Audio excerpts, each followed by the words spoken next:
одоо энэ зориг номын тухайд бол бараг жил гаруй хугацааны турш үргэлжилсэн ажил болсон.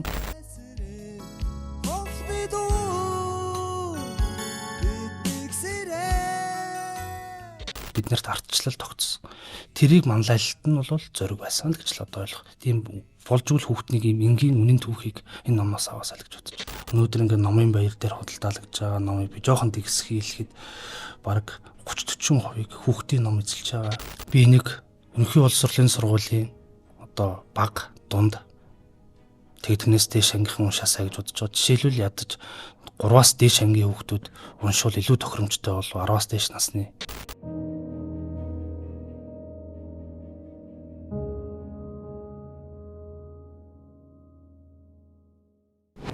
За бид бүхэн энэ удаагийнхаа дугаарт Монгол хүн цуврал төсөл одоо зурагт ном хүүхдийн номын Жангар редакцаас гаргасан. За энэ хүү одоо цувралын 6 дахь бүтээл болох эс зориг Монгол хүн гэсэн одоо ил бүтээлийг одоо онцлохоор шийдсэн байгаа. Тэгээд энэ удаагийн маань дугаарт Монсудрын хэвлэлийн газрын хүүхдийн номын Жангар редакцийн зураач, зохиолч Батбаярын төр мөнх ах маань ус хүрэлцэн ирсэн байна. За танд энэ өдрийн мэндийг хүргэе. За энэ өдрийн мэнд хүргэе. За бидний урилгыг бас хүлээж авч хүрэлцэн ирсэн танд маш их баярлалаа. Тэгээд юун түрүүнд хоёулаа шууд номоо яриад явчих гэж бодож байна. За тэгээд энэ зориг хэмээх одоо нийгэм улс төрийн одоо томоохон зүтгэлтэй одоо Монголын бодвол одоо хамгийн алдартай улс төрч гэж одоо хэлж болохоор хүн байгаа тий. Тэгээ амьдралынх нь одоо төгсгөл бас нэлээд гашуун манайхан бүгдээрээ мэднэ. Тэгэд энэ хүний энэ бүтээлийг хийхэд за хүүхэд багчуудад тий энэ хүний одоо тэр үйл хэргийг үзэл санааг ойлгуулж таниулахад чиглэсэн энэ номон дээр бас ажиллахад бас хэдий хэр хугацааг зарцуулав. Ер нь энэ Монгол хүн одоо цуврал төсөл гарсан. За хамгийн ихний номоор бол одоо Нацаг төрж, Норов панзад Уртын дуучин Норов панзад за уулчин гангаамаач үт юм уу те. За тэгээд далай даян дархан аврах хорлоогийн баян мөнх. За шинжлэх ухааны одоо нэр цэцгэлтэн намнан дөрж гэдэг одоо маш олон юм сайхан хүмүүсийг бас гаргаж за бяцхан уншигчдад болон ер нь бас том хүмүүс одоо миний насны хүмүүс ч гэсэн уншихад ийм сайхан бүтээлийг гаргасан байгаа шүү дээ. Тэгэхээр энэ төслийн ажлыг бас хэдэн оноос бас санаачилж үүсгөө. За тэгээд хаанаас одоо санаа сэтлийг бас бий болгов те. За тэгэхээр зэрэг манай Монсудар хэвлэлийн газар бол одоо 2000 оноос хойш 2020 оноос хойш энэ хөдөлсөлийг ингээд хэрэгжүүлээд ингээд явж байгаа. Өнөөдрийн байдлаар бол одоо ингээд 6 дахь цуврал маань ингээд уншигчийн гарт хүрсэн байна. Тэгээд ер нь бол монгол хүнээрээ бахархна. Тэгээ бид нэр бол одоо бахархах ариун түүхтэй тэр түүхийн цаана хүн байдаг тийм ээ. Тэгээ тэр хүнийг бид нэр онцолж тухайн хүний намтрах гэхээс илүү үйл хэргээр нь одоо намтраар нь дамжуулж үйл хэргийг хүүхдүүдэд ойлгуулах, өв соёл, уламжлал одоо ирээдүйн цагийн тухай одоо тэр хүүхдэд уран зориг өгөх ийм зорилготой төсөл байж байгаа. Тэгээд миний хувьд бол анхны одоо энэ Монгол хүн цувралын анхны ном болох одоо Ташдоржийн Нацаг төржийг одоо бичиж зургийг зурж исэн. Тэгээд тэрний дараа бас очрын нам дөржгээд Монголын одоо 20 дугаар зууны шилдэг эрдэмтэн орчин цагийн одоо шинжлэх ухааны одоо эх орондоо авчирч ирсэн ийм одоо гайхалтай очрын нам дөрж гэж хүний намтар бүтээлийг бас ингэж зохиолын өвч зургийг зурж исэн. Тэгээ энэ удаа бол одоо миний энэ цувралын 3 дахь бүтээл Санжаасрынгийн зориг гэсний тухай энэ үгээр дамжуулаад ардчлал хэрэгчлөөний ойлголтыг хүүхдэд авчирч ирэхийг зорж одоо энэ хүн номоо бүтээгээд байж байна. Зоригийн ер нь энэ номын ажил хэдий хугацаанд үргэлжлэв. За 2020 оноос эхлүүлсэн гэж байна тий. Одоо 6 жил болж байна. Тэгээд 6 ном хэр нэг номын ажил дээр одоо бараг жил гаруй одоо ингэ судалгаа хийж явж байна гэсэн үг үү. Эсвэл бас тухайн хүнээ сонгочоо тий 2-3 жил болгоч ажил байна уу. Ер нь зурагт ном хүүхдийн ажил гэдэг хүмүүс их амархан сандаг тий. Дорн зургийн зураал зохиолын бичээлнээ гаргаждаг юм шиг боддог. Тэн дээр та бас хэдий хугацааны одоо эн чинь ийм түүхэн сод хүмүүсийн бүтээл намтар ихээр судалгааны ажил энэ төр бас маш их өрнөдөг баг тий. Энэ яг өөрөө чи хэлж байгаа үнэн шүү дээ. Одоо хүүхдийн юм бол хөнгөн амархан зүйл ерөөсөө биш л тий.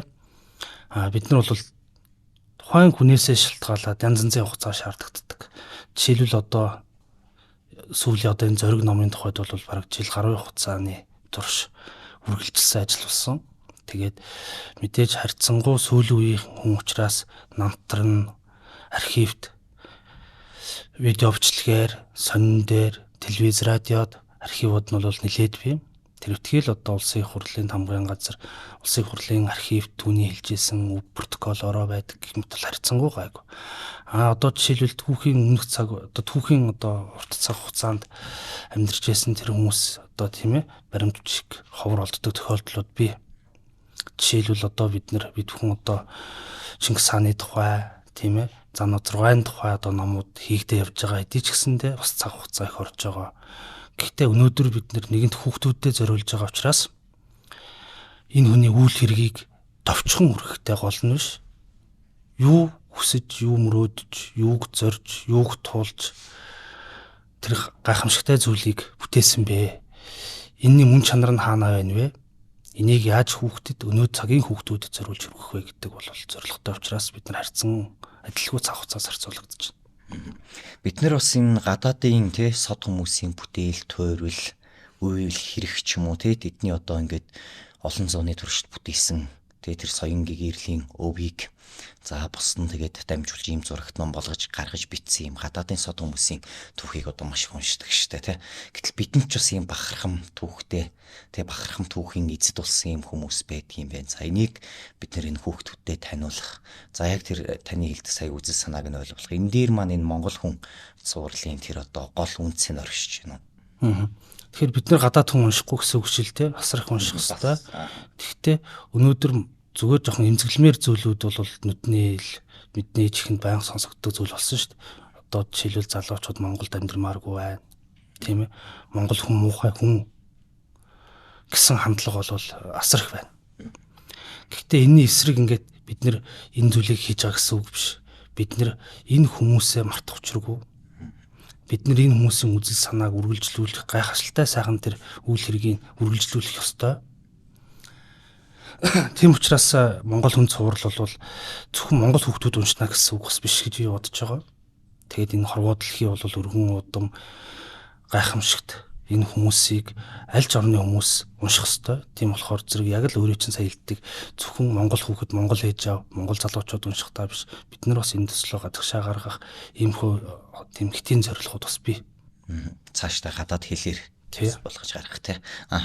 За зоригийн номын хувьд бол одоо энэ зориг гэдэг хүний тэр намтрыг хүүхдүүхийг одоо хүүхдэд ойлгомжтой хэлээр бас найруулж буулган тий. Зөвхөн намтрыг нь шууд дурдаад байхгүй. Энэ маань өөрөө уран сайхны одоо тийм зохиолтой, зохиомжтой болж тэр зохиол нь бас бууж байгаа хэ. Тэр талаараа та бас дурдвал.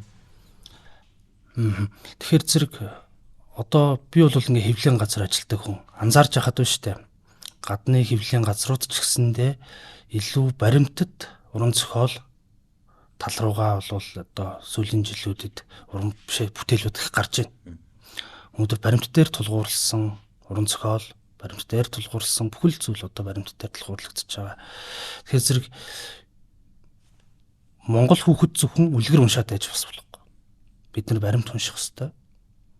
Тэгээд тэр утга бол бас энэ төсөлд бол нэлээд шингэсэн. Тэгэхээр ер нь зохиолын одоо эхлэл ч юм уу энэ бүтээлийн эхлэл бол одоо тэр монголчуудын дурсдаг хар өдөр хар өдөр гэж ярьдаг одоо их бараа бүх телевизүүд одоо эмгэллийн биш юу мэдээ гаргаж ирсэн ч гэдэг юм уу тэр зүйлээр эхэлжсэн. Тэгэхээр зарим одоо эцэг эхчүүд маань ч юм уу хүүхэд багчууд шууд юм хагцл гашуун түүхээр ихэлсэн юм одоо унших ч юм уу шүүмжилж бас магадгүй штэ хүн болгон одоо яг тийм бидний юм боддогтай сандагтай адил ч юм уу биш хүн болго өөрөө гэсэн үзэл бодолтой. Тэгэхээр тэр талын бас зөвлөө шүүмжил бас ирж ийсэн үү ер нь тэр тал дээр ер нь та өөрөө юу гэж бодож ингэж шууд эхлүүлсэн бэ тий яг эсвэл яг энэ талдаа нийгэм үнэн л юм чинь тийм л юм болж исэн түүгээр нь эхлүүлээ гэж бодсон уу ихэнх зарим цовруулууд маань яг нөгөө өмнө илүүтэй тэр одоо түүхэн хүмүүсийн бага насны амьдралаар ч юм уу тий тэр хөдөө талд одоо уртын дуучин нор банц тугаал тэр хөдөө талд хоноо хариулж явах та дуулж байгаагаар ч юм уу тэгж эхэлжсэн штэ тий би одоо энэ дээр нэг жишээ дурдмаарсан нот ч Америкийн хүүхдийн зохиолч одоо барал хүүхдийн номын зурагт номын хаан гэдэгтэй Маурис Сендак гэж зохиолч байдаг 1980-60-аад оны. Тэгээд тэрний хэлсэн нэг юм үг байдаг. Үнэн л бол хүүхдэд одоо бүх зүйлийг хэлэх ёстой гэж. Энэ бол биднэрт их ойлгоход хэцүү үг юм шиг санагддаг. Монголчуудын хувьд юу гэхээр зэрэг бид нар хүүхдэд дандаа сайхан өнөөдөр хорвоо дэлхий цэцгэлж байгаа, өнгөөр солонгорч байгаа ийм зүйлүүдийг харуулах ёстой гэж боддог. Энэ хүмүүжлийн арга зүйч гэсэндээ өнөөдөр хүчтэй хэвээрээ байна. Гэхдээ хизээ нэгэн цагт хүүхэд өсч төрнөөд үнэнтэй нүүр тулна. Тодорхой хэмжээнд хүүхэд хэцүү бэрх давааг давж байгаа. 1-2 настайдаа ч гэсэндээ 3-4 настайдаа ч гэсэндээ өөрт нь сорил болж байгаа амьдралын олон зүйлүүд яг үнэнтэй нүүр тулгадаг. Тэнтэй адилхан нэг зүйл бол үхэл хагцал мөн. Тэгэхээр зэрэг бид нар үхэл хагцлыг нуугаад муухай зүйл гэж хойш нь тавьж болдог. Бид нар хизээ хойно одоо өсвөр насн дээр олон зүйлтэй ойлгож чадаагүй томчуудын амьдралын олон зүйлтэй нүүр тулдаг тийм ээ. Хүртэл насандаа ч гэсэндээ хүүхдэрээ хөгшөрдөг асуудлууд зөндөө. Тэгээд энэ бол бид нар монголчуудын өөрийнх нь тэр нэг юм байгалийн шалгарлын амьдралын дараа нүүр тулдаг ийм зүйлүүдийн одоо хүмүүжлийн арга нэг юм болов гэж би бодож байгаа. Гэхдээ дэлхийн одоо ийм боловсролын орон зохиолын чиг хандлагыг харахад бол хүүхдэд аль болох үннийг хэлж явах хэрэгтэй. Тэгээ үхэл бол нэг тэрний нэг хэсэг учраас би бас энэ номынхон бүр эхлэл дээр ингэж оруулаад эхлүүлсэн. Гэтэ энэ бол одоо ээж аваад надад тийм шөмжүүд ирсэн. Энэ одоо хүүхдийн ном гэхэд арай жоохон бараан байшгүй. Арай хүнд биш шүү. Тэгэхээр зэрэг мэдээж аргагүй өнөөдөр энэ номыг бол 3-4 настай хүүхдэд уншихад бол тийм боломжгүй. Зориг номын хувьд бол миний анх зорьсон зүйл нь юу вэ гэхээр зэрэг би нэг өнөхий боловсролын сургуулийн одоо баг дунд тэрнээс дээш ангийнхан уншаасаа гэж бодож байгаа. Жишээлбэл ядаж 3-аас дээш ангийн хүүхдүүд уншвал илүү тохиромжтой болов 10-аас дээш насны хүүхэд гэж бодож байгаа. Учир нь юу вэ гэхээр зэрэг энэ үйл боловсролын хөтөлбөртэй айгүй холбогддог нийгмийн сэдв, нийгмийн одоо хичээлийн сэдвүүдтэй айгүй холбогддог. Тэгэхээр тэр чухалаараа бас зоригийн нийгэмд оруулсан тэр эрхчлөө гэдэг том ойлголт тийм ээ. Дэлхийн нийтээрээ л бас одоо эрхчлөөний төлөө тэр шилжилтийг туулж эрхчлөөг олж авсан тийм ээ. Одоо жишээлбэл одоо Францын хувьсгалаас ахуулаад бүр одоо хэдэн мянган жилийн өмнөх тэр үс санаануудын тухай ингэж явж байгаад бид нарт социализм үзэсгэлэн авчраагүй гэж хэлж бас болохгүй л те. Энд бол зөвхөн өөрчлөлт ирсэн. Гол өөрчлөлтүүд нэр олон үзэл санаатай байж болох юмаа гэдэг өөрчлөлт. Тэгэхээр зэрэг ангиараа бүгдөө санал нэгтэй нэг асуудлыг хөнддөг. Би ингэж бодож байна гэдэг зүйлч гэсэндээ хүүхдийн эрхчлөө учраас тэр зүйл дээр нь тулгуурлаад ардчлалын эрхчлөөг илүү ойлгохыг хүссэн. Ийм бичлэгийн концепцтэй байна. Тэгэхээр яг зоригийг харуулах гэсэн таны бас үнцэг тэр вэ те илүүтэй ойлгох гэсэн. Нөгөө талдаа мэдээж тухайн хүний одоо тэр үйл хэрэг үзэл санааны гол онцлогийг ингээд ойлгуулахад бас нэлээд чиглэж байгаа л үү. Тэгэхээр тэр эрх чөлөө ч юм уу. За зоригийн яг тэр хамгийн гол үзэл санаа та өөрөө маш их судалгаа хийсэн байгаа шүү дээ. Юунд оршиж ирсэн бол тэгэхээр энэ номон дээр аль талаасаа бас илүү энэ хүн одоо гарсан бол те тэр улс төрчж байдаг юм уу те. Эсвэл тэр гэрэл зураг сонирхох те одоо нийгэм улс төрийнхөө тэр арчлал эрх чөлөөг ард түмэндээ авчрахын төлөө тэмцэж байгаа ч гэдэг юм уу. Тэр бүхнээс нь бас юу нөлөөтэй явсан болоо. Эсвэл бүгдийг нь л ер нь та сайхан багтаахыг зорьсон уу? Одоо хүний намтар жишээлбэл манай энэ номын нэг концепц маань хүүхэд нэг 20 минут уншаад анги дээрээ уншаад багштайгаа ярилцахад нэг 40 минут болдог тийм ээ. Иймэрхүү одоо чинь бүр зургатан чи бол аав хүний хувьд хүүхдтэй нэг 15 минут стори зургатан уншиж өгөөд нэг 5-10 минут ярилцаад хүүхдийн анхаарлын төвлөрөл сарндаг да тийм ээ. Тэнтэй яг мөн адилхан энэ одоо 10 насныхан ч гэсэндээ нэг 20 минут уншаад завсарлах ийм биологийн одоо ийм идэвхтэй цаг нэг таардаг. Тэгэд энд тааруулж ингэж концепцлдэг учраас их богинохон зүйлийг багтаадаг. Бүх асуудлуудыг өргөн дэлгэр яг юм судалгааны бүтээл шиг оруулах тийм бас боломжтой хүмүүс. Тэгэхээр зэрэг аль хүүхдтэй аль хэсгийг одоо чухалчилж оруулах вэ гэдэг одоо агуулгыг асуудлыг нэн тэргүүнээ одоо барих хэрэгтэй. Тэгээд миний хувьд бол мэдээж Санжаа Сүрэнгийн зургаанд гайхалтай тэр амьдралын түүхүүдээс илүү эрхчлөөг нь хүүхдэд ардчлал эрхчлөө гэдэг ойлголт юу юм бэ гэдэг энэ ардчлалын боловсролын асуудлыг илүү төлхөө оруулах гэсэн эрмэлзэлтэй ажилласан. Яагаад монголчууд тэрийг олж авахын төлөө ингэж олноороо тэмцэж босч ийсэн те. Бас үндэстэн болгон тэгш нэг гипсэн нэгдээд чаддаг зүйл бас биш байгаа шүү дээ те. Тэгэхээр зөв дэлхийн нийтэд бол мэдээж Монголд хамгийн анхны ардчлал үүсээгүй шүү дээ, тийм ээ. Тухайн цаг үед бол дэлхийн олон оронд ардчлалын одоо хөдөлгөөн өрнөжсэн. Монголчууд ч гэсэндээ энийг одоо бид нэр ийшээ шилжих ёстой юм байна гэдгийг ёстой дээр дооргүй ойлгож байсан. Зоригийн хувьд бол яг энэ ардчилсан хөдөлгөөний удирдагч нь тийм учраас одоо зоригийн үйлдэл манлайллаар энэ бол Монголд ирсэн. Гэхдээ зоригийн өөрийнх нь одоо шийдвэр гэдэг юм уу, одоо тэр үйлдэл нь юу байсан бэ гэвэл 50 замыг эрхэмлсэн. Өнөөдөр Монголд ямар ч одоо цус нүчгүүгээр шилжилт ардчилсан хөдөлгөөн ирсэн нь бол одоо маш онцлогтой. Тэр ч утгаараа одоо Аз төвд ардчлалын анхны бамбар гэж одоо хэлдэг ийм ардчилсан улс шүү дээ. Тэг яг нэг 50 замаар гэдэг одоо энэ ном дээр зохиол дээр маань нөгөө байж байгаа шүү дээ, тий. Яг нөгөө алдартай бүгнүүдийг тий бүгдээрээ одоо доошоо суугаараа дэмжиж ивэл доошоо суугаараа гэдэг. Тэрнтэй адилхан бас тэр санжаас өрн одоо зоригийн аав нь тий хүүхдүүдтэй өвөөгийнх тэр түүхийг бас ярьж өгдөг хэсэг байсан л та. Андрей Дмитриевич Симуков гэх тий одоо монголчууд шар тамтан сүрэн гэж дууддаг байсан гэд тэр талын бас юм онцгой одоо тийм хүүхдэд илүү гоё те сэтгэлд нь дулаа энийг бодол төрүүлэх ч юм уу тийм зүйлийг бас оруулж ирсэн. Тэр зохиолын хэлбэрчлэлийг бас та хэрхэн одоо бодож зохиомжлоо гэдэг зүйл. Тийм одоо мэдээж Симуковын хувьд бол одоо өөрөө юм орс хүн. Тэгээд энэ Монгол оронд ирээд маш их одоо юм хийх зүйл их одоо мэдээж би одоо ингээд нэг газар очиод хийх зүйл их байгааг хэн нэгэн хардаг тийм ээ. Яг л тэн шиг юм угсаатны зүйл судлал, антропологийн чиглэлээ олон зүйлүүдийг хийсэн газар зүйн чиглэлээр тийм ээ. Тэгээд ингэж явахдаа энэ Монгол оронд маш их татагдаж үлдээж Монголд одоо тэр олон нээлтүүдийг хийсэн одоо Монголын анхны газрын зураг гэдэг ч юм уу тийм ээ. Ногоон газрын зураг гэж ярьдаг. Тэгээд энэ хүртэл одоо Монголд их тассан ийм хүн байсан. Тэгээд энэ тухайн үед бол мэдээж нийгмийн амьдралын жоохон идрэтэй үе байсан учраас хэлмэгдүүлэлтийн дор одоо бас золгүйгээр амьсаа алдсан ийм гашуун түүхтэй. Тэгээд энийг бол бас одоо би уран зохиолын маягаар л одоо нэг хайхтар улс төрийн талаас биш бичиж оруулсан. Тэгээд энэ нь одоо тухайн үеийнхаа зоригийг хөглж байсан болов мэдээж хизээ аав нь ярьсныг бол одоо ямар ороо ярьсныг би мэдэхгүй шүү дээ. Гэхдээ мэдээж хүүхдэд зориулж байгаа учраас тэр сэтгэл хөдлөлийн мэдрэмжийг багтаа авсан байхаа гэж би одоо бас энэ тухай бас одоо түүний ах Баяргойтай одоо зохиолоо бичиж явах явцдаа бас хэдийдээ удаа уулзч ярилцчихсан л да. Тийм ээ.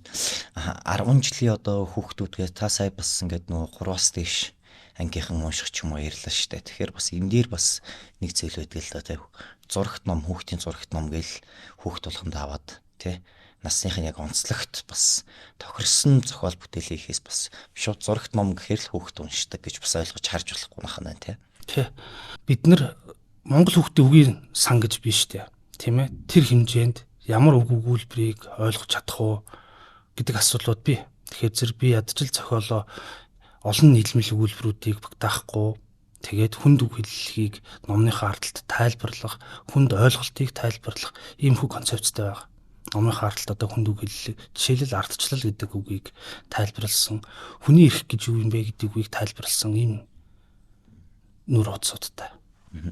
Одоо ингээд номын бас энэ зургуудыг бас өөрөө зурсан гэж байгаа тий. Одоо ингээд харахад ер нь бол ийм улаан, шар, цэнхэр өнгө ер нь их давмгайлсан дэвсгэр улс яг юм бүтээл байгаа шүү дээ тий. Тэг яг би нэг талаас яг эхлэлсэн зүгээр ингээ хараа явжсэн чи яг энэ улаан цэнхэр холилдсон ч юм уу энэ нь өөрөө тийм манай бас нэг төрийн далбааны өнгөтэй бас нэг уусах ч юм уу тиймхүү хандлага ажиглагдчихсэн. Ер нь өөрөө зураач байна тэгээ зохиолоо бичнэхэр бас арай илүү даваа талтай байх тий. Тий одоо жишээлбэл бид нар зурагтай гэсэн үг шүү дээ. Зургийг ийм номын чимэглэл гэж ойлгодог. Үнэндээ бол номын зураг бол өөрийн гэсэн том агуулгыг илэрхийлж идэг. Жишээлбэл одоо өөрөө чинь сая хэлсэн шиг эхлээ улаанаар эхлээд номын дундаасаа цэнхэр болох гэдэг ч юм уу те. Ийм концепц бий. Энэ маань одоо өөрөө шийдвэрлэлийн цаг үеийг харуулж байгаа. энэ төрслөлүүд, өнгөний илэрхийллүүд. Тэгэхээр зэрэг зураг маань бол зөвхөн чимэглэл биш, тухайн бичвэр ус агуулгыг тээж байна л гэж одоо ойлгох хэрэгтэй. Тэгээ тэр нь хүүхдэд мэдрэгдэжээвэл одоо миний гол зорилго биелж байна л гэсэн үг л. Аха. Яг энэ дээр яг асуух хичээлээ л та. Та бас яг энэ номоо хүүхдүүдэд те хүүхдтэй ч юм уу ингээд уншуулад ярилцаж бас үзбүү энэ зургийнх нь зохиомж агуулгах нь бас тэдний маань сэтгэлд нь бяцхан уншигчдийн маань сэтгэл бас хэрэн нийцсэн байна те. Одоо бяцхан ч гэж бас хүүхдийг харж болохгүй шүү дээ энэ ч одоо. Тий, одоо миний удах шалтгааны гол хүчин зүйлүүдийн нэг бол энэ. Зохиоловчч болно, зураг зурж болно. Миний хэр хугацаа зарцуулж унших бол хүүхдэд хамаагүй. Үнэндээ бол хамаагүй. Миний уншсан ном хэр ном бай гэдэг л хүүхдэд хамаатай. Тэгэхээр зэрэг би номоо хийж дуусчаад жил орчим сайжруулалт гэсэн. Үнэндээ бол өөрөө дахин уншиж хүүхдэд уншиж өгсөн. Сургууль дээр очиж хүүхдүүдэд уншиж өгсөн. Нэг хүүхдэд тулж уншиж өгөх, олон хүүхдэд үлээж авах үгүй юу гэж уншиж тэгээд эргээд өөрчлөлтүүдийг хийх. Тэгээд тэдний үгийн санд тулгуурсан өөрчлөлтүүд одоо зургаар байж болох ойлголтуудыг сайжруулсаар тэгээд ингээд бас нэлээд хугацаа өнгөрсөн байна. Энэ зоригийн номон дээр бас зохиолын хувьд нөгөө нэг ээжтэйгээ нэг бас харилцаг яриа бас нэг төсгөлд нь гарч ирсэн шүү дээ тий. Тэр талаар бас та ярил одоо өөрөө бол тий миний хийж байгаа юм маань ингээд зөвөө та хүүгээ ойлгоорой ч гэдэг юм уу тий. Ээж нь бол бас нэг жоохон санаа зовоо тий хүмүүс бас янз янзаар ярьж хэлж бичиж гэн гэдэг нэг агуулга бас гарч ирж ирсэн да. Тий одоо ингээд юу гэдэг дэлхийн хүн төрөлхтний түүхэнд бүгд нийлээд хүмүүс нийлээд нийгэм бүтээгээд тэгэхээр тэр нийгмээ ямар байлгах вэ гэдэг хамтын дундын гэрээгээр шийддэг хуулиар тийм ээ. Гэвч тэр хин нэг нь тэрний манлайд нь явж идэг.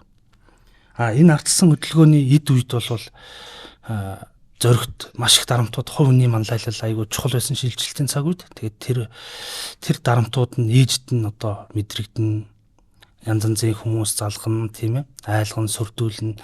Зарим нь одоо юу гэдгийг одоо танах бол ийм мундаг удамтай байж ээж те. Энэ хүүчин одоо гудамжны хулигаануудтай нийлсэн байх шүү. Зогсоогооч ээ. Тэр нь санаатай юу, санаагүй юу мэдэхгүй те.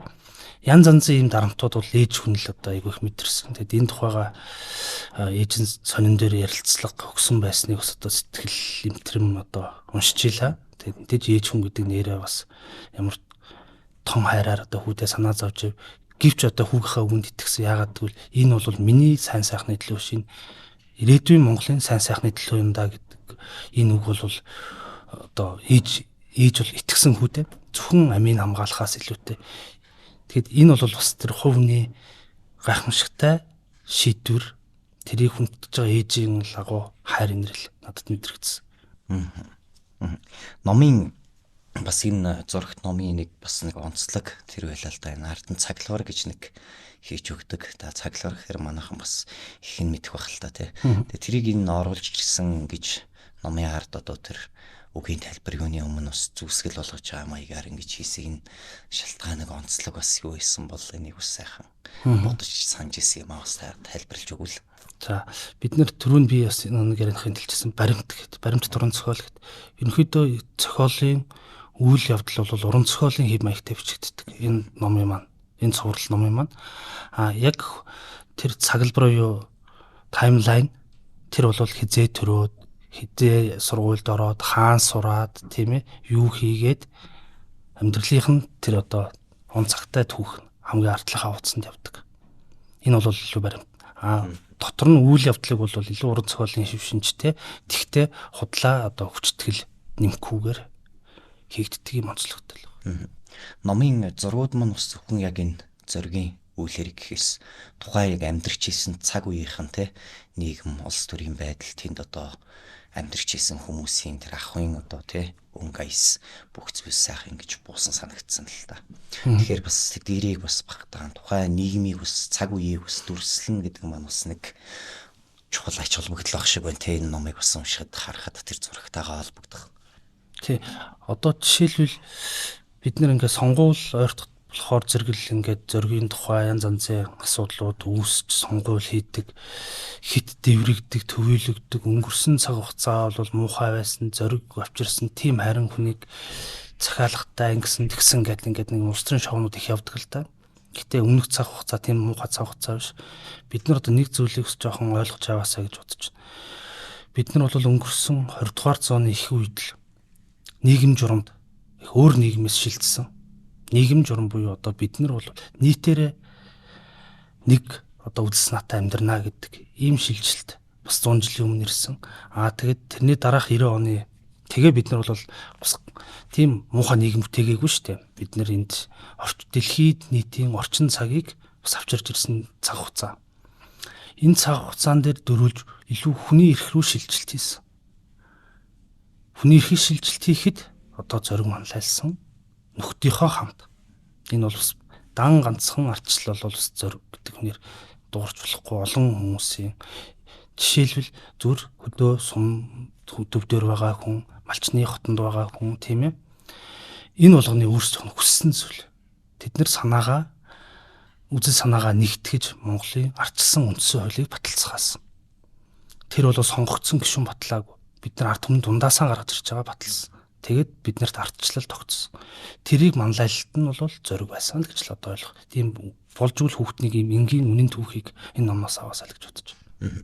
Тэр эрх чөлөөнийх нь үзэл санааг бас яг хэрхэн аль хэсэгтээ та бас өөрөө нэлээд сайн шингээсэн гэж бодож байгаа. Ер нь та өөрөө эрх чөлөөний тухай ойлголт ямар хөө байдгүй?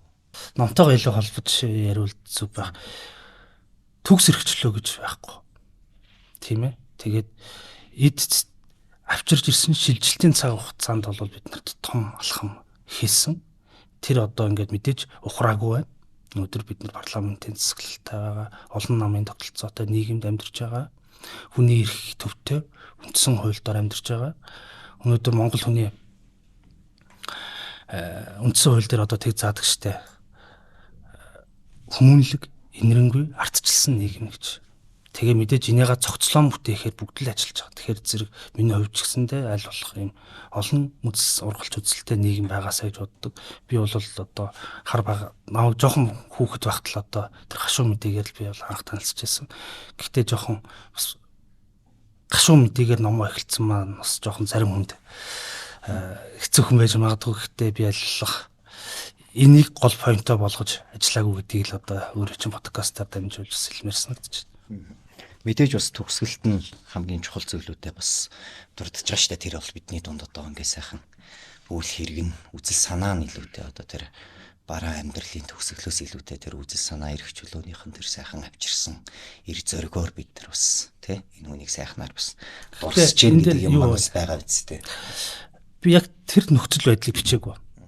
Би маргааш өглөөнийх нь асуудлаас урд оройных нь асуудал хүртэл бичсэн байгаа. Тэгэхээр зөв бас яг тэр аллагын тухай зохиол юм байна гэж нэр нь бас тэгэхгүй байгаасаа гэж хүсэж байна.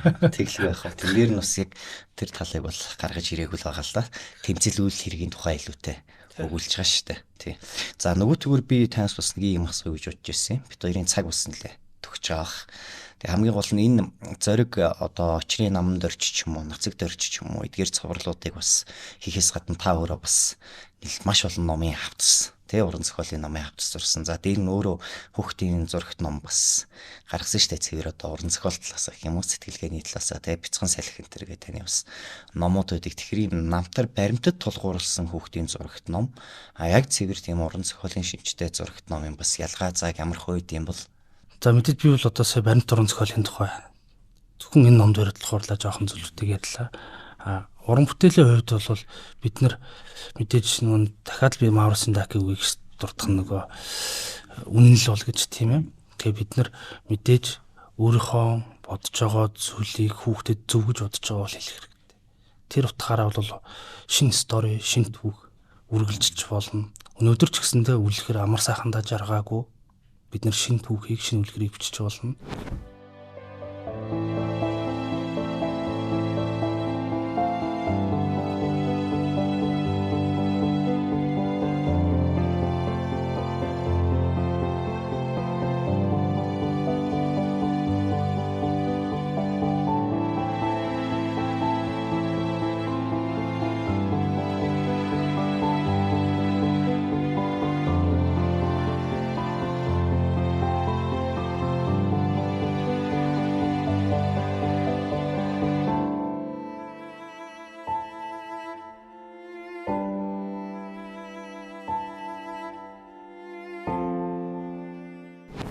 Одоо жишээ нь Чарльз Диккенс гэдэг одоо хүүхдийн сонгодог зохиолч шүү дээ Английн тий. Дандаа Чарльз Диккенсийн баатрууд ингээд шууд хэлээд өгчдөг тий чи хүүхд юм чи аимхай чи гүйж чад унах юм бол чи өвдгөө шалбалчвал уйлна ийм эр зэрэггүй ч тийм. Гэтэл тэд нөгөө нэг сайхан сэтгэл нэрнгүү үзэл бусдад туслах ч юм уу тэрийгэ илүүтэй авч яваад дараа нь одоо мундаг сайн мундаг тийм эр зэрэгтэй хүүхдүүд болж хувирч байгаа шүү дээ. Дэвид Копперфилд бас ахуулаач ч юм уу тий. Тэрнтэй бас нэг адилхан ийм ижил санаа агуулга явж байна тий.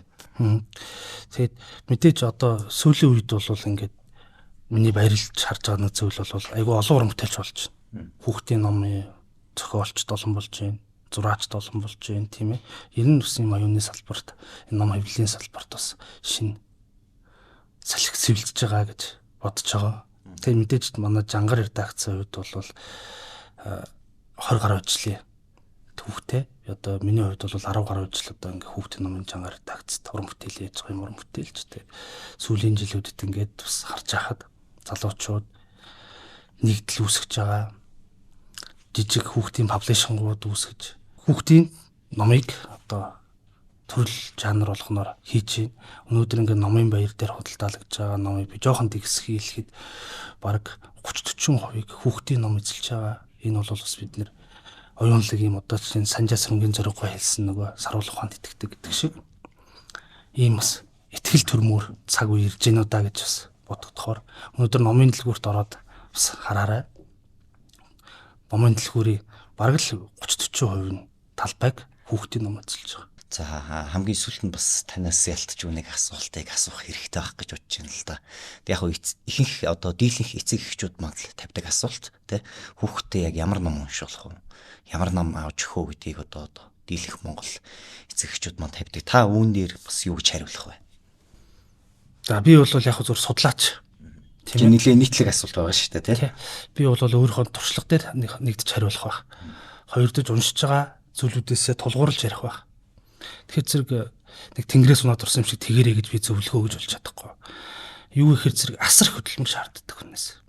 Ээж аваас, хэн нэгнээс, багшаас. Хүүхэд зүгээр л туртай болчдөг. Тэр хүүхдэд цагийг жинхэнээсээ тэр 10 минут ч 5 минут ч уншиж өгөхөөс эхэлнэ. Ярилцахаас эхэлнэ. Тэгэд одоо манай нэг 10 дугаар ангийн нөхөрсдөө уншихгүй маа 5 дугаар ангийн нөхөр уншихгүй маа гэвэл бид нэр хайрын сайхан цагийг бас нэлээ алдсан юм шиг надад санагддаг. Тэгэхээр зэрэг магадгүй өнөөдөр ингээд хоёулагийн яриаг сонсож байгаа ээж авал хүүхд чи ойрхон номтой байна уу? Тэнтэй заавал нас гаргалцахгүй хамтдаа уншаад ярилцаад үзэлтэй. Тэгээ тэрнээс асуудал үүсэх байх гэж бодож байна. Ойр орчимд нь өөр өстөө ном унших ч юм уу тий. Бас нэг төлөвшөлтөс болох хэрэгтэй биш үү тий. Тэгээ өнөөдөр дэлхийн нийт илүү амархан болоогүй шүү дээ. Бид нар технологи байгаа, AI байгаа, дэлхийн нийт амьдрахад илүү амархан болж байгаа гэж ойлгож болохгүй шүү дээ. Бид нар илүү гүнзгий мэдлэгийг илүү хурдан олж авах хэрэгтэй.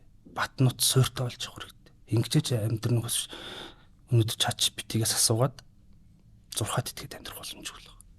Бид нар мэдлэгийг өөрсдөө бүтээх хэрэгтэй. Бидний ерөөс урилгыг хүлээж авч ирж оролцсон танд баярлалаа. Тэгээд манай Мятагийн зүгээс үндэсний тойм гэдэг ийм сэтгүүлийг бас олон жил уншиж байна. 7 хоног болгон гаргадаг та мэдэн те нийгэм улс төрийн. Тэгээд өнөөдөр бас мэдээж Чангар редакцийн хүүхдийн номын зураач зохиолч бас хүрэлцэн ирж энэ бас подкастт маань оролцсон. Тийм болохоор бид бас яг ийм хүүхдийн асуудал дээр бас нэлээд хандсан. Тэ монголчууд ер нь хүүхдүүдэд яг юу өгсөн юм бэ гэдэг ч юм уу. За тэгээд эцэгтэй эцэгч гэдэг юм уу. Тэгээд энэ манай яг Times сэтгүүлийн 600 дахь дугаар. За энэ дээр яг ингээд бүр хүүхдийн асуудал болгон дээр бүх нийтлэлүүд нь хүүхдтэй холбоотой бас ийм нийтлэл дугаар байгаа. Тэгээд эдгээрийг танд бас баярлалаа гэж ярьж байна. За баярлалаа уншнаа. За дараагийн дугаараар дахин иргэн уулзтлаа. Баяртай. Өнөөдөр бид бүхэн бас Чангар редакцийн зураач, за хүүхдийн номын мөн зохиолч Төрмөнхийн Монгол хүнд цоврал төслийн 6 дахь бүтээл болох одоо Зориг номыг онцлон ярилцлаа.